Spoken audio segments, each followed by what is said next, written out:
Hello students, I welcome you all in the class of General Organic Chemistry, and the topic for today's class is electronic displacement in covalent bond. एक covalent bond का formation किस तरह से होता है? Electron की sharing से होता है. फॉर एग्जाम्पल अगर कार्बन और एक ये दूसरा एटम है उसके बीच में कोवलेंट बॉन्ड बन रहा है तो इस एक सिंगल कोवलेंट बॉन्ड के फॉर्मेशन में एक इलेक्ट्रॉन कार्बन का और दूसरा इलेक्ट्रॉन इस एक एटम का इन्वॉल्व होगा. अब हमें ये भी पता है कि हर एलिमेंट की अपनी अपनी अलग इलेक्ट्रोनेगेटिविटीज़ होती हैं. अब अगर कंडीशन यहाँ पर है कि इस एक्स एटम की इलेक्ट्रोनेगेटिविटी कार्बन से ज़्यादा है तो ये इलेक्ट्रॉन्स क्या होंगे? ये इलेक्ट्रॉन्स थोड़ा सा एक्स की तरफ शिफ्ट हो जाएंगे. राइट, जो इलेक्ट्रॉन पेयर है ये एक्स की तरफ शिफ्ट हो जाएगा. As a result of which X के ऊपर हम बोलते हैं पार्शियल नेगेटिव चार्ज आ जाएगा, और कार्बन का इलेक्ट्रॉन शिफ्ट हुआ है इसलिए कार्बन के ऊपर पार्शियल पॉजिटिव चार्ज आ जाएगा, जिसको हम डेल्टा नेगेटिव और डेल्टा पॉजिटिव से रिप्रेजेंट करते हैं. तो ये जो इलेक्ट्रॉन का डिस्प्लेसमेंट हो रहा है, इलेक्ट्रॉन की शिफ्टिंग हो रही है towards more electronegative atom, right, इसी की हमें बात करनी है कि किस तरह से इलेक्ट्रॉन के डिस्प्लेसमेंट होते हैं.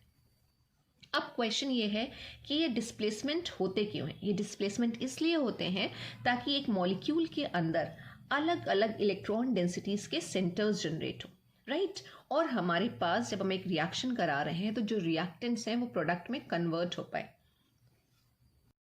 अगर हम एक जनरलाइज वे में लिखें कि किस तरह से हमारे रिएक्टेंट प्रोडक्ट्स में कन्वर्ट होते हैं, तो हमारे पास कोई रिएक्टेंट होगा, उसको हम किसी रिएजेंट के साथ रिएक्ट कराएंगे और उसके बाद वो क्या होगा? प्रोडक्ट में कन्वर्ट हो जाएगा. तो ये जो इलेक्ट्रॉनिक डिस्प्लेसमेंट हो रहा है यानी इलेक्ट्रॉन की जो शिफ्टिंग हो रही है वो या तो हो सकती है under the influence of attacking reagent, कि एक रिएजेंट ने अटैक किया और रिएजेंट के अटैक करने से क्या हुआ, जो उस मॉलिक्यूल के अंदर इलेक्ट्रॉन्स बॉन्ड फॉर्मेशन में इन्वॉल्व होंगे उनकी शिफ्टिंग हो रही हो, राइट. तो एक तो ये हो सकता है कि इलेक्ट्रॉनिक डिस्प्लेसमेंट का रीज़न ये है कि under the influence of attacking reagent हो रहा हो, और या फिर दूसरा इलेक्ट्रॉनिक डिस्प्लेसमेंट का रीज़न क्या हो सकता है कि कुछ ऐसा एटम या ग्रुप प्रेजेंट हो जो क्या कर रहा हो, इलेक्ट्रॉन को अपनी तरफ शिफ्ट करा रहा हो या इलेक्ट्रॉन को अपने से अवे शिफ्ट करा रहा हो, राइट. तो इस तरह से जब इलेक्ट्रॉन की शिफ्टिंग की हम बात करते हैं, उनका अपनी प्लेस से थोड़ा सा शिफ्ट हो जाना, उसी को हम बोलते हैं डिस्प्लेसमेंट. अब कौन कौन से ऐसे फैक्टर्स हैं? अभी हमने कहा कि ये डिस्प्लेसमेंट क्यों होते हैं. डिस्प्लेसमेंट इसलिए होते हैं कि एक मॉलिक्यूल के अंदर अलग अलग इलेक्ट्रॉन डेंसिटीज के सेंटर्स बन सकें और फिर रिएजेंट उस पर अटैक कर सके. अब जो फैक्टर्स जो ये डिफरेंट इलेक्ट्रॉन डेंसिटीज के सेंटर्स को जनरेट करते हैं वो हमारे पास चार मेन फैक्टर हैं. नंबर 1 अगर हम बात करें तो हमारे पास है इंडक्टिव इफेक्ट. Inductive effect. दूसरा हमारे पास है इलेक्ट्रोमेरिक इफेक्ट. Electromeric effect. ये सारे फैक्टर्स हैं जो क्या करते हैं, इलेक्ट्रॉन का डिस्प्लेसमेंट करते हैं, और जिसकी वजह से हमने क्या कहा कि अलग अलग इलेक्ट्रॉन डेंसिटी के सेंटर्स जनरेट होंगे. और फिर हम आगे देखेंगे कि किस तरह से उस पर कुछ स्पीशीज जैसे कि इलेक्ट्रोफाइल या न्यूक्लियोफाइल अटैक करेंगी. तो दूसरा इफेक्ट है इलेक्ट्रोमेरिक इफेक्ट. हम जब तीसरे इफेक्ट की बात करते हैं तो वो है हाइपर कॉन्जुगेशन. Hyper conjugation.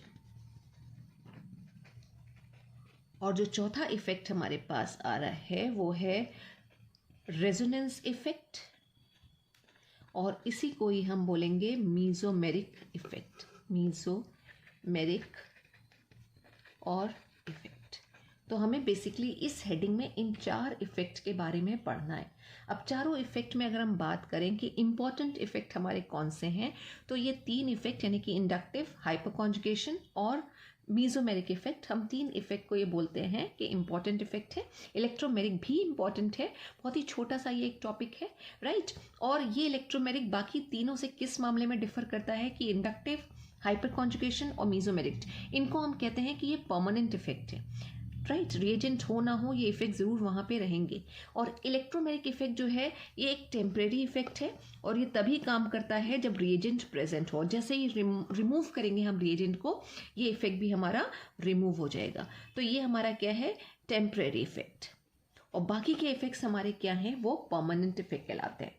तो आज की क्लास में हम सबसे पहले बात करेंगे इंडक्टिव इफेक्ट की, कि इंडक्टिव इफेक्ट क्या है. अगर हमारे पास कोई एक पोलर मॉलिक्यूल है तो पोलर मॉलिक्यूल के अंदर क्या होगा, जो एटम्स इन्वॉल्व होंगे कोवलेंट बॉन्ड फॉर्मेशन में, ठीक है, उसमें से एक की इलेक्ट्रोनेगेटिविटी दूसरे से ज़्यादा होगी। एक्चुअली जो अभी हम ऊपर केस डिस्कस कर रहे थे वो वही वाला केस है कि एक की इलेक्ट्रोनेगेटिविटी दूसरे से ज़्यादा हो रही है। तो उससे होगा क्या, जो ज़्यादा इलेक्ट्रोनेगेटिव एटम होगा वो कम इलेक्ट्रोनेगेटिव एटम से इलेक्ट्रॉन को अपनी तरफ पुल करेगा, अपनी तरफ अट्रैक्ट करेगा, और इसी इफेक्ट को हम बोलते हैं इंडक्टिव इफेक्ट। फॉर एग्जाम्पल, अगर हमारे पास यहाँ पे इथाइल क्लोराइड मॉलिक्यूल है, इथाइल क्लोराइड, तो कुछ ये होगा उसका स्ट्रक्चर। कार्बन के साथ Cl एटम लगा हुआ है, क्लोरीन, और क्लोरीन की इलेक्ट्रोनेगेटिविटी कार्बन से ज़्यादा है। कार्बन से ज़्यादा होने की वजह से क्या होगा कि ये क्लोरीन क्या करेगा, इस कार्बन के इलेक्ट्रॉन को अपनी तरफ पुल करेगा, अपनी तरफ अट्रैक्ट करेगा। तो जो इलेक्ट्रॉन एक्चुअली यहाँ सेंटर में प्रेजेंट होना चाहिए थे वो अब सेंटर में प्रेजेंट ना रह के थोड़ा सा इलेक्ट्रॉन की तरफ शिफ्ट हो जाएंगे, और उससे होगा क्या कि क्लोरीन के ऊपर पार्शियल नेगेटिव और कार्बन के ऊपर पार्शियल पॉजिटिव चार्ज आ जाएगा, मॉलिक्यूल के अंदर पोलैरिटी आ जाएगी, और इसी इफेक्ट को ही हम बोलते हैं इंडक्टिव इफेक्ट। तो डेफिनेशन क्या हो गई इंडक्टिव इफेक्ट की, कि the polarity produce in the molecule as a result of higher electronegativity of one atom compare to other is called inductive effect. तो कोवलेंट बॉन्ड के फॉर्मेशन में यहाँ पे जो दो इलेक्ट्रॉन्स इन्वॉल्व थे, अब यहाँ इक्वल शेयरिंग नहीं रही, थोड़ी सी अनइक्वल शेयरिंग हो गई है, इलेक्ट्रॉन Cl की तरफ शिफ्ट हो गए, और मॉलिक्यूल जो है वो हमारा क्या हो गया है, पोलर इन नेचर हो गया है। और अगर मॉलिक्यूल पोलर हो जाता है तो बॉन्ड के टूटने की पॉसिबिलिटी बढ़ जाती है, यानी अब अगर रिएजेंट अटैक करेगा तो पॉसिबिलिटी है कि कार्बन और Cl के बीच की बॉन्ड ब्रेक हो जाए या फिर टूट जाए, राइट। अब ये जो पार्शियल नेगेटिव और पार्शियल पॉजिटिव चार्जेस आएंगे, ये चीज़ याद रखिएगा कि हमेशा दो डिफरेंट एटम के बीच में आएंगे, डिसिमिलर। सिमिलर एटम्स जो हैं वो कंप्लीटली क्या होते हैं, नॉन पोलर मॉलिक्यूल। जैसे Cl2 का मॉलिक्यूल अगर हम बोलेंगे तो इलेक्ट्रोनेगेटिविटी डिफरेंस उनमें कुछ नहीं है, इसकी वजह से वो क्या होंगे, कंप्लीटली नॉन पोलर होंगे। लेकिन यहाँ दो अलग अलग एटम है जिसकी वजह से क्या होगा, मॉलिक्यूल पोलर हो जाएगा। अब जब हमने पहले ही बात करी थी कि अगर हम इंडक्टिव इफेक्ट की बात करते हैं तो सबसे पहली चीज़ इसके बारे में ये है कि ये एक परमानेंट इफेक्ट होता है, परमानेंट इफेक्ट, और इसको हम मेजर भी कर सकते हैं। डाइपोल मूवमेंट हमने पढ़ा है केमिकल बॉन्डिंग चैप्टर में, हम डाइपोल मूवमेंट के थ्रू इसको कैलकुलेट भी कर सकते हैं, डाइपोल मूवमेंट के थ्रू इसको कैलकुलेट भी कर सकते हैं।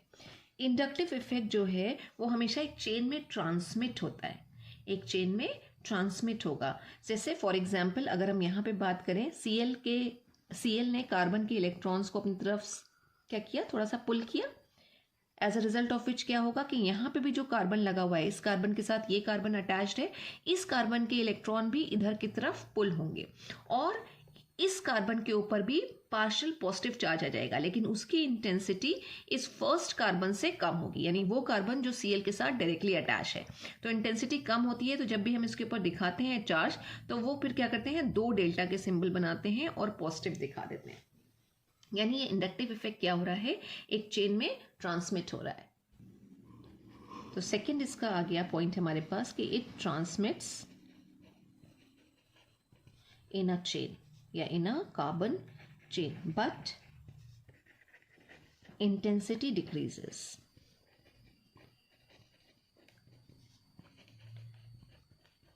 यानी जितना ज़्यादा इलेक्ट्रॉन कार्बन के पुल हो रहे होंगे Cl की तरफ, उतने दूसरा जो कार्बन है, सेकेंड कार्बन, अगर हम नंबरिंग कर दें, ये फर्स्ट कार्बन, ये सेकेंड कार्बन, तो इसके इलेक्ट्रॉन इतने ज़्यादा पुल नहीं हो रहे होंगे, और इसके ऊपर जो पॉजिटिव चार्ज आएगा उसकी इंटेंसिटी फर्स्ट कार्बन से कम होगी। क्योंकि एक चेन में ट्रांसफ़र होता है या ट्रांसमिट होता है, इसलिए हम इसको ट्रांसमिशन इफेक्ट भी कहते हैं, ट्रांसमिशन इफेक्ट, राइट। और जब भी हमें इस इफेक्ट को रिप्रेजेंट करना हो तो हम कैसे रिप्रेजेंट करेंगे, एक एरो से करेंगे। इस तरह से हम एक एरो से इसको रिप्रेजेंट करते हैं, represented by this kind of arrow. और एरो का जो हेड है वो मिडिल में है, और ये एरो का हेड ये पॉइंट करेगा कि इलेक्ट्रॉन किसकी तरफ शिफ्ट हो रहे हैं, यानी यहाँ पे जो एटम होगा इस साइड में, उसकी इलेक्ट्रोनेगेटिविटी क्या होगी, दूसरे एटम से ज़्यादा होगी। तो it is always represented by arrow, right. और इंडक्टिव इफेक्ट के लिए सबसे इंपॉर्टेंट चीज़ कि इंडक्टिव इफेक्ट में क्या होगा, sigma electrons will displace, sigma electrons, या फिर इलेक्ट्रॉन्स ऑफ सिंगल बॉन्ड, जिसको हम सिग्मा बॉन्ड भी कहते हैं, सिग्मा बॉन्ड विल डिस्प्लेस। पाई में नहीं होगा, ये सिग्मा इलेक्ट्रॉन्स या फिर सिग्मा बॉन्ड में ही ये इफेक्ट देखने को मिलेगा। तो electrons of sigma bond will displace, right.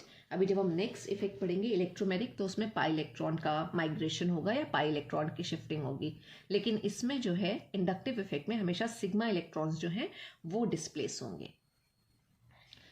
अब पॉसिबिलिटी क्या हो सकती है कि पॉसिबिलिटी ये हो सकती है, जैसे अभी हमने ऊपर डिस्कस किया कि कार्बन की चेन के साथ कोई एक ऐसा एटम लगा हुआ है जिसकी इलेक्ट्रोनेगेटिविटी कार्बन से ज़्यादा है, यानी कि कंडीशन क्या है, इलेक्ट्रोनेगेटिविटी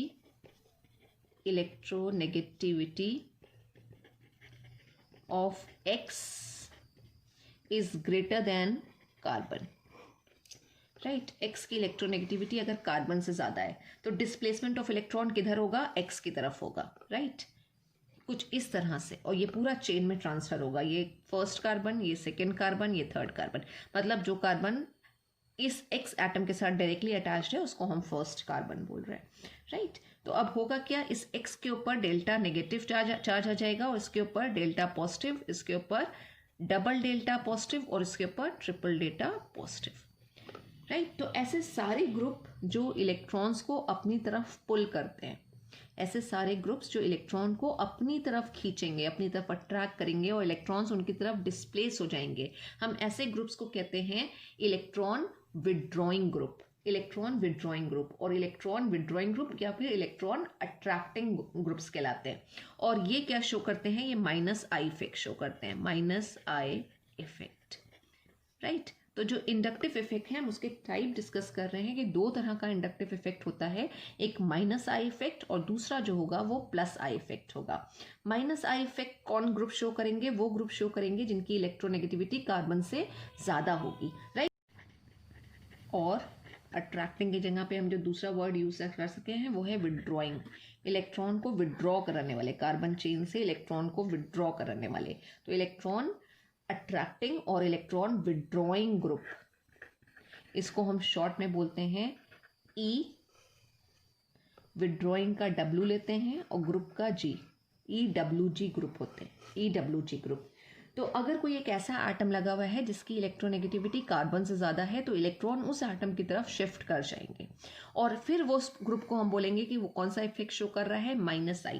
और आपको ये पता होना चाहिए कि कौन कौन से ग्रुप जो है वो -I इफेक्ट शो करते हैं, ठीक है। -I इफेक्ट शो करने वाले ग्रुप हमारे पास हैं, पहला nitro, cyano, then carboxylic acid COH group, CHO aldehydic group, और उसके बाद हेलोजेंस हैं, देन हाइड्रोक्सिल ग्रुप है और C6H5 यानी कि फिनाइल ग्रुप आ रहा है। और ये जो इधर से इधर हम चलेंगे ये डिक्रीजिंग ऑर्डर ऑफ Ni है, डिक्रीजिंग ऑर्डर ऑफ -I है, decreasing order of -I, right. यानी अगर -I इफेक्ट की बात करें हेलोजेंस में, तो कौन सा हेलोजन सबसे ज़्यादा -I इफेक्ट शो करेगा, वही जिसकी इलेक्ट्रोनेगेटिविटी सबसे ज़्यादा है। फ्लोरीन की इलेक्ट्रोनेगेटिविटी सबसे ज़्यादा है, इसलिए फ्लोरीन सबसे ज़्यादा -I इफेक्ट शो करेगा कंपैरेटिवली Cl के या फिर Br या फिर I के। और अगर हम -I effect, maximum -I effect show करने वाले ग्रुप की बात करें तो वो नाइट्रो ग्रुप है, NO2 ग्रुप है, राइट। उसके बाद cyano and then carboxylic acid और लास्ट में जाके आपका ये फिनाइल या C6H5 आता है।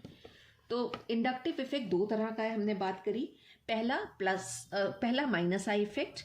अब दूसरा में इसी की अपोजिट कंडीशन हो सकती है कि कार्बन की पूरी एक चेन है, 3 या 4 जितने भी कार्बन लगे हुए हैं और उसके साथ ये एक एटम लगा हुआ है Y, और अब कंडीशन यहाँ पर ये है कि electronegativity of Y is less than carbon atom.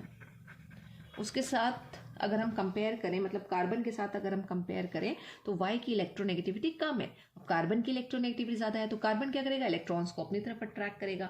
अगर अपनी तरफ अट्रैक्ट करेगा तो ये वाले इस तरह से हम इसको शो करेंगे, क्योंकि ये जो हेड है इसे हम मिडिल में बनाते हैं और हेड उसी एटम की तरफ पॉइंट करता है जिसकी इलेक्ट्रोनेगेटिविटी ज़्यादा होती है। अब Y के ऊपर कौन सा चार्ज आना चाहिए, क्योंकि Y के इलेक्ट्रॉन C की तरफ खिंच चुके हैं, इसलिए Y के ऊपर अब डेल्टा पॉजिटिव चार्ज आएगा और कार्बन के ऊपर कौन सा चार्ज आएगा, डेल्टा नेगेटिव। और ये इफेक्ट पूरी चेन में ट्रांसमिट होगा, भले ही उसका इंटेंसिटी कम होती चली जाए बट स्टिल ट्रांसमिट तो हो रहा है। तो हम उसको कुछ इस तरह से दिखा रहे हैं, single delta negative, double delta negative, फिर ट्रिपल डेल्टा नेगेटिव, और उसके बाद हम चाहें तो 4 भी बना के दिखा सकते हैं, लेकिन ये है कि बहुत वीक होता चला जाता है बट स्टिल चेन में ट्रांसमिट होता है। तो ये दूसरा, जब इस तरह से कुछ हमारे पास एक ग्रुप लगा हुआ है जिसकी इलेक्ट्रोनेगेटिविटी कम है, या ये कहें जो इलेक्ट्रॉन को क्या कर रहा है, डोनेट कर रहा है, रिपेल कर रहा है, रिलीज कर रहा है, तो वो सारा का सारा जो ग्रुप है, ये जो ग्रुप है इसको हम बोल देते हैं इलेक्ट्रॉन रिलीजिंग या फिर रिपेलिंग ग्रुप, राइट। और यहां पे इफेक्ट कौन सा लगेगा, प्लस आई इफेक्ट। अगर कार्बन के साथ कोई एक ऐसा ग्रुप लगा हुआ है जो क्या कर रहा है, इलेक्ट्रॉन को वापस कार्बन को दे रहा है ना, चेन को दे रहा है, तो हम कहते हैं कि वो प्लस आई इफेक्ट शो कर रहा है।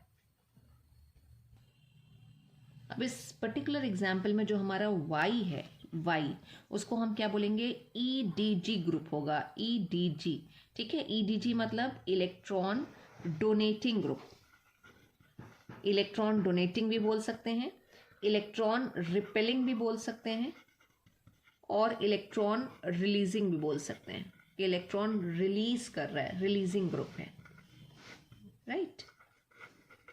अब क्वेश्चन ये है कि ऐसे ग्रुप हमारे पास हैं कौन कौन से, जो EDG ग्रुप हों, जो इलेक्ट्रॉन डोनेट कर रहे हों।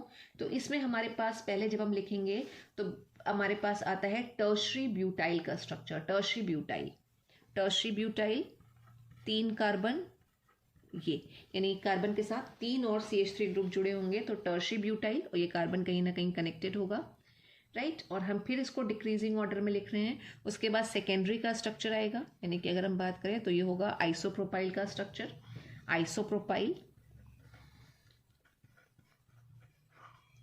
ये हो गया 3 डिग्री ब्यूटाइल या टर्शरी ब्यूटाइल। उसके बाद हमारे पास आ जाएगा प्राइमरी, यानी कि CH3 CH2, राइट, ये इथाइल हो गया हमारा। और उसके बाद आ जाएगा मिथाइल, यानी कि CH3 मिथाइल, और फिर सिंगल H। तो ये सारे ग्रुप्स अगर लगे हुए हों तो इन सारे ग्रुप्स को हम बोलते हैं they are electron donating group, और ये इलेक्ट्रॉन को डोनेट करेंगे, या ये कहें कि अब इलेक्ट्रॉन को अपने से अवे भेजेंगे, टुवर्ड्स कार्बन की तरफ शिफ्ट करेंगे। अब अगर हम इंडक्टिव इफेक्ट की एप्लीकेशन की बात करें कि हमें कहाँ कहाँ पे ये इफेक्ट हेल्प कर सकता है, तो पहला एप्लीकेशन पार्ट है कि ये हमें हेल्प करेगा रिएक्टिविटी ऑफ एल्काइल हैलाइड्स को कंपेयर करने में, या फाइंड आउट करने में कौन सा एल्काइल हैलाइड ज़्यादा रिएक्टिव होगा। उसी के साथ साथ अगर हमें रिलेटिव स्ट्रेंथ निकालनी हो एसिड की या बेसिस की, जैसे अगर हमसे पूछा जाए कि मिथेनोइक एसिड और इथेनोइक एसिड में कौन सा ज़्यादा एसिडिक इन नेचर होगा, एसिडिक इन नेचर का मतलब कौन ईजिली प्रोटॉन को डोनेट कर देगा, तो ये सारी चीज़ें हम इंडक्टिव इफेक्ट की हेल्प से बता सकते हैं। फॉर एग्जाम्पल अगर हमको यहाँ पे ये 4 एसिड इनफैक्ट दे रखे हैं और हमें कहा जाए इनको एसिडिक स्ट्रेंथ के हिसाब से अरेंज करना है, या ये पूछा जाए इनमें से सबसे ज़्यादा एसिडिक कौन सा एसिड होगा, तो दिस इज CCl3COH, इसका नाम होगा trichloro acetic acid, this is dichloro acetic acid, this is monochloro acetic acid, और ये सिंपल एसिटिक एसिड है। बेसिकली एसिटिक एसिड में से क्या हुआ है, हाइड्रोजन को रिप्लेस करके हम Cl ग्रुप लगाते जा रहे हैं। यहाँ पे 1 Cl लगा है, यहाँ पे 2 Cl हैं, तो डाइक्लोरो एसिटिक एसिड बन गया, और यहाँ 3 Cl लगे हुए हैं, इसलिए ट्राइक्लोरो एसिटिक एसिड बन गया। अब आपको इसमें सिर्फ एक चीज़ याद रखनी है कि जितने ज़्यादा नंबर ऑफ EWG ग्रुप होंगे उतना ज़्यादा एसिडिक स्ट्रेंथ होगी, यानी कि number of electron withdrawing group is directly proportional to acidic strength. यानी ऐसे सारे ग्रुप जो -I इफेक्ट शो कर रहे होंगे वो जितने ज़्यादा लगे होंगे उतनी ज़्यादा क्या होगी, एसिडिक स्ट्रेंथ होगी। तो अगर हम ये चीज़ याद है तो हम इस प्रॉब्लम को बहुत आराम से सॉल्व कर सकते हैं कि इसमें 3 Cl दिख रहे हैं, और Cl क्या शो करता है, -I effect. Electron withdrawing group क्या होंगे, वो -I इफेक्ट शो करेंगे, राइट। तो सबसे ज़्यादा एसिडिक क्या होना चाहिए, ये होना चाहिए, उसके बाद ये, फिर ये, फिर ये, यानी ये कुछ ऑर्डर आ जाएगा, राइट। इसी के ऑपोजिट अगर EDG ग्रुप यानी कि +I इफेक्ट शो करने वाले ग्रुप अगर बढ़ते जा रहे हैं, यानी greater the number of EDG group अगर हो रहा है, तो जो एसिडिक स्ट्रेंथ होगी वो घटती जाएगी, इन्वर्सली प्रोपोर्शनल हो जाएगा एसिडिक स्ट्रेंथ, यानी इस पर्टिकुलर एसिड में से प्रोटॉन की रिलीज जो है वो डिफिकल्ट हो जाएगी। अब हमें पता है कि एक एसिड जो है वो क्या करता है, प्रोटॉन को डोनेट करता है, राइट। यानी उसमें से क्या होगा, एक H+ निकलेगा, और अगर H+ निकलेगा तो वहां पे आ जाता है उसका बेस या कॉन्जुगेट बेस। जब हम कॉन्जुगेट एसिड बेस पेयर की बात करते हैं तो उसका कॉन्जुगेट बेस आ जाता है, और यही बेस जब एक H+ को एक्सेप्ट कर लेता है तो वापस हमारा कॉन्जुगेट एसिड का फॉर्मेशन हो जाता है, राइट। तो कॉन्जुगेट एसिड बेस पेयर एक प्रोटॉन से डिफर करते हैं। अगर एसिड स्ट्रॉन्ग है तो उसका कॉन्जुगेट बेस पेयर क्या होता है, वीक होता है, राइट। अब अगर सपोज हमारे पास यहाँ पे एसिटिक एसिड है और फॉर्मिक एसिड है, और हमसे पूछा जाए कि इन दोनों में से स्ट्रॉन्गर एसिड कौन सा होगा, तो एसिटिक एसिड जब प्रोटॉन डोनेट करेगा तो क्या बनाएगा, एसिटेट आयन, यानी कि कुछ ये स्ट्रक्चर आएगा, एसिटेट आयन बनेगा। और इसी तरह से अगर फॉर्मिक एसिड SCOH, यहाँ पे भी एक प्रोटॉन निकल गया -H+, और यहाँ पे ये भी अगर एक प्रोटॉन को डोनेट कर दे तो फॉर्मेट आयन बनाएगा। ये फॉर्मेट आयन का स्ट्रक्चर आ गया, format ion, right, this is format ion. अब जो एसिटिक एसिड है वो फॉर्मिक एसिड से वीकर एसिड होता है, यानी जो फॉर्मिक एसिड है वो स्ट्रॉन्गर एसिड है एसिटिक एसिड से। क्यों, उसका रीज़न देखिए कि हमारे पास जो एसिटेट आया उस एसिटेट में यहाँ पे ऑक्सीजन के ऊपर क्या है, नेगेटिव चार्ज है, राइट। अब यहाँ जिस ऑक्सीजन जो है जिसके ऊपर नेगेटिव चार्ज है वो कार्बन के साथ जुड़ा हुआ है, उसके साथ एक मिथाइल ग्रुप लगा हुआ है, और मिथाइल ग्रुप क्या शो करता है, methyl group +I effect show करता है। ये क्या करेगा, इलेक्ट्रॉन डोनेट करेगा कार्बन के ऊपर, और इन टर्न क्या करेगा, ये कार्बन ऑक्सीजन को इलेक्ट्रॉन डोनेट करेगा। ऑक्सीजन के पास ऑलरेडी नेगेटिव चार्ज है, जब इसको और इलेक्ट्रॉन मिलेंगे तो इस ऑक्सीजन के ऊपर क्या होगा, इलेक्ट्रॉन डेंसिटी बढ़ जाएगी, और अगर इलेक्ट्रॉन डेंसिटी बढ़ रही है तो एसिटिक एसिड में से प्रोटॉन की रिलीज जो है वो डिफिकल्ट हो जाती है। उसके ऑपोजिट अगर हम फॉर्मिक एसिड की बात करें तो फॉर्मिक एसिड में क्या हो रहा है, इस कार्बन के साथ सिर्फ H लगा हुआ है, जो इसके कंपैरेटिवली मिथाइल के comparatively come +I effect show करता है, राइट, शो करेगा लेकिन बहुत ही कम होगा। और उस केस में क्या होगा कि जब हम +I इफेक्ट को कंपेयर करेंगे तो ये कम इलेक्ट्रॉन डोनेट कर रहा है या रिपेल कर रहा है, उसकी वजह से यहाँ जो ऑक्सीजन है इसके ऊपर इलेक्ट्रॉन डेंसिटी उतनी नहीं बढ़ेगी जितनी यहाँ एसिटिक एसिड के केस में बढ़ रही है, राइट। और उससे होगा क्या, यहाँ पे प्रोटॉन की रिलीज आसान हो जाएगी, और अगर प्रोटॉन इजिली रिमूव हो रहा है एक एसिड में से तो हम उसको एक स्ट्रॉन्गर एसिड मानते हैं। तो फॉर्मिक एसिड और एसिटिक एसिड में जब हम कंपेयर कर रहे हैं एसिडिक स्ट्रेंथ को तो हम +I इफेक्ट देख रहे हैं, राइट। इसी तरह से जो हमने और ऊपर एसिड के एग्जाम्पल लिए उसमें भी हम +I इफेक्ट को देख रहे हैं या -I इफेक्ट को देख रहे हैं। अगर -I इफेक्ट लग रहा है वहां पे तो एसिडिक स्ट्रेंथ बढ़ जाती है, और अगर +I इफेक्ट हम देख रहे हैं तो क्या होगा, एसिडिक स्ट्रेंथ जितनी ज़्यादा +I इफेक्ट शो करने वाले ग्रुप बढ़ते जाएंगे उतनी ज़्यादा एसिडिक स्ट्रेंथ क्या होगी, कम होती चली जाएगी। अब जो हमारे पास अल्कोहल होते हैं या ऐसे कंपाउंड जिसमें OH फंक्शनल ग्रुप लगा होता है वो भी एसिडिक इन नेचर होते हैं। बेसिकली अल्कोहल क्या होते हैं, वो भी प्रोटॉन को डोनेट करते हैं, ये प्रोटॉन को डोनेट करेंगे, और अगर प्रोटॉन को डोनेट करते हैं तो ये इथॉक्साइड या फिर कहें एल्कोक्साइड आयंस का फॉर्मेशन करते हैं। जैसे यहाँ पे क्या बन रहा है, यहाँ पे बनेगा हमारा मिथॉक्साइड आयन, राइट, कुछ ये मिथॉक्साइड आयन का फॉर्मेशन होगा, इसमें से एक H+ निकल जाएगा।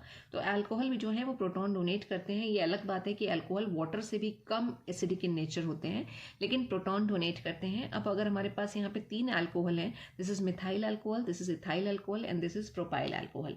अब इसमें पूछा जाए कि एसिडिक स्ट्रेंथ क्या आएगी, है ना, सबसे ज़्यादा एसिडिक कौन सा होगा, तो वही +I इफेक्ट हम देखेंगे।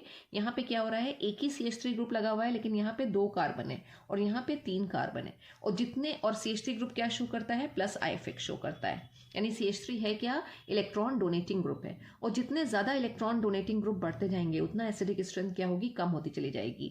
तो सबसे ज़्यादा एसिडिक क्या होना चाहिए, मिथाइल अल्कोहल, फिर इथाइल अल्कोहल और उसके बाद प्रोपाइल अल्कोहल, क्योंकि मिथाइल अल्कोहल में सिर्फ एक ही CH3 लगा हुआ है, यानी जो +I इफेक्ट है वो कम लग रहा है मिथाइल अल्कोहल के केस में, इसलिए उसकी एसिडिक स्ट्रेंथ बाकी सारे अल्कोहल के कंपैरेटिवली ज़्यादा आएगी। तो इंडक्टिव इफेक्ट की हेल्प से हम इतनी सारी चीज़ों को एक्सप्लेन कर सकते हैं। Thank you so much students.